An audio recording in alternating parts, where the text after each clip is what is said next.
talk about the 4 hurdles that prevented humans from establishing colony on the other planet in the past.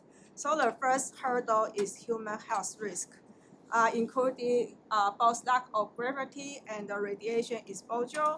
There are 2 radiation belts surrounding the Earth, so we need to pass through those 2 belts quickly to minimize the radiation damage. The second hurdle is bringing supplies from Earth.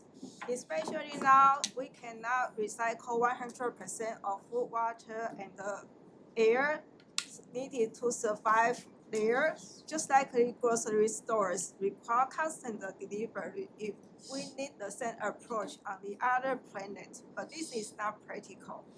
The third hurdle is high cost for transporting the building material. If we cannot utilize material from other planets, the construction cost is very high. The last hurdle is economic viability. For now, there is no sustainable earning source to support and recoup capital expenditure, and this discourages companies from innovation.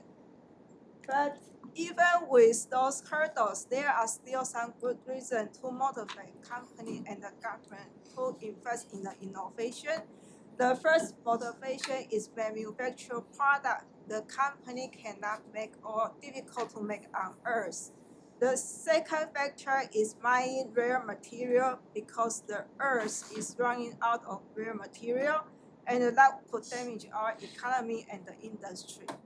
The last factor is create a plan B for survival of human beings, especially Earth somehow become unlivable, and we still have another planet to be able to survive. And I will hand over to the Carol. Yeah. So these are the issues. Okay, so let's talk about the strategy analysis. The first analysis is the matrix quadrant framework. So for phase 1, based on our analysis, the technical complexity is very high because for the phase 1, it involves establish the backbone infrastructure such as autonomous robotics. And those infrastructure is capital intensive and has technical barriers.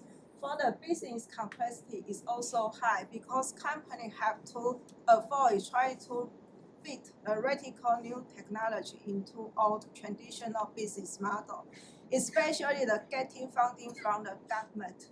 So our suggestion for the phase 1 is to reduce the business complexity.